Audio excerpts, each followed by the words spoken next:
Right, got the house to myself. So I thought, stick on Zero Dark 30. And and while I'm watching it, I'm sort of scrolling down things, making sure that, YouTube channel and stuff like that. And I came across a couple of videos, and one of them particularly says, how can the DCEU be saved? Who's going to save the DCEU?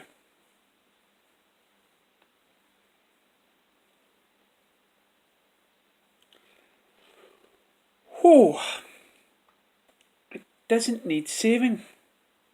Okay, there is nothing out there that says that, okay, we need some sort of big massive hit.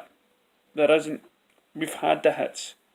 Okay, you may not think of it, but it has been a hit. And let's, you know, BVS, the Ultimate Edition, when that came out, the letters of apology that Zack Snyder got was unprecedented. Unprecedented? Unprecedented. You know what I'm saying? Unprecedented. You couldn't you couldn't foresee it happening. Okay. So, and also with the Justice League, you've got all this interest in the Snyder Cut. With the new head honcho behind the scenes, with the new plans of movies and different universes and stuff like that, and different people playing different parts. We've got a guy who wants to get all these sub characters out. When I mean sub characters, I just mean the unwell known ones outside the comic book readers thing. And I was in Tesco today, big supermarket thing, and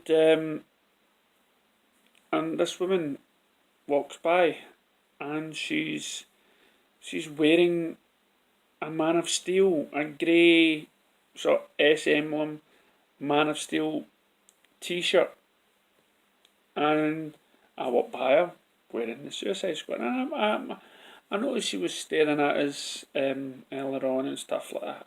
That sort of DC connection, and there are fans out there, whether you like the movies recently or not. And there are people as passionate or even more passionate than me that are out there that will spend money and go and see these films and will never give up because it's their heroes. We are not in a predicament where Star Wars is, where people like myself and whatnot will not go and see the movie. Will not, I'll not go and see another Star Wars movie, right?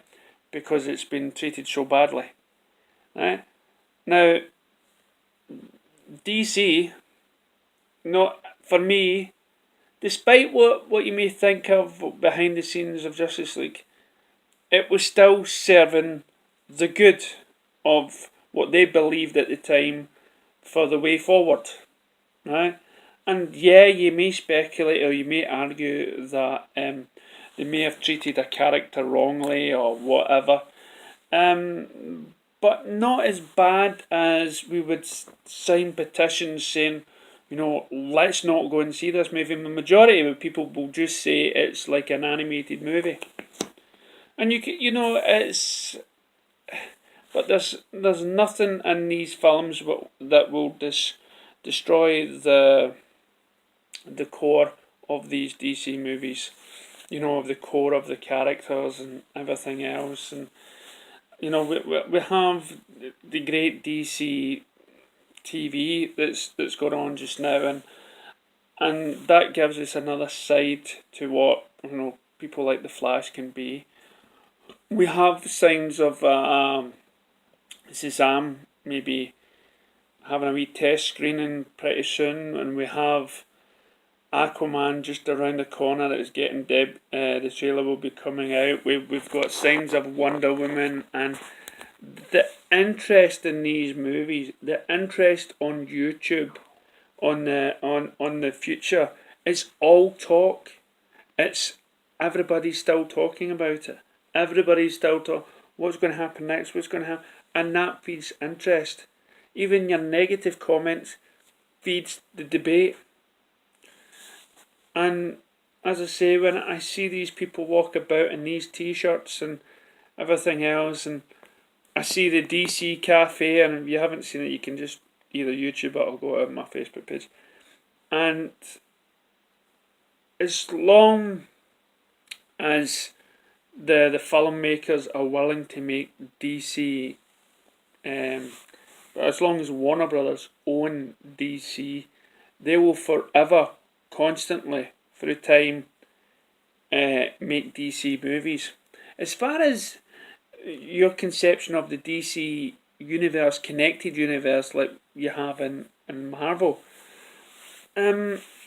that to me can still happen. We're still having Man of Steel, and we're having Shazam, and and these actors like Wonder Woman and Henry Cavill. You cannot disown the fact that they two have shared screen time together and know each other. And what Walter Amada says is they want to concentrate on making great movies, great director-driven movies. And every time I've said that to people, they say that is a good idea. That is a very good idea. And when you say it when you compare that to Marvel, it's going to be a director-driven movie. You can't exactly say the same thing. People may argue on me about, Marvel is direct because look at the people that made Infinity War or whatever, or yes, but they also had to follow a sort of ingredient type, list. There was nothing new in these films that hasn't been done in the previous films because they're following the Marvel ingredient. With DC, you're going to have a mixture of spices. You're going to have something new, so the will not take effect. So, if you ask me, who's going to save the DCU? To me, it's us. It's you guys and girls out there. It's the groups, it's the people that requested the Snyder Cut. It's the people that send messages to directors, to Wan, and for the directors that respond, that the passion and the love for these characters cannot be saved by just one person alone, but by everybody who has a heart for DCU. And that's why, for me, it doesn't need save. It doesn't need saved at all. And as I go through all these YouTube channels and whatnot, I can see the passion. People yearning for the next movie to be better, to be better, to be better. That's not to say that the movies in the past won't be more appreciated. Think of the prequel trilogy. I loved the prequel trilogy in Star Wars. And now I feel that people are turning around and liking them too, especially compared to the new ones. Time changes people. I sit and I sometimes watch movies I grew up with in the 80s, and I loved them, and the TV series, and now when I watch them, it's like, oh my god, I used to love that, and now it's cheesy. But now with these DC movies, they're starting a trend now. They are starting what I would call a new way of making superhero movies. And like I said in my last video about that guy, I'll put a link actually right here. This guy even says, don't try to make it like Marvel. Make it DC, and you'll forever have the DC fans saving the DCU. Thank you.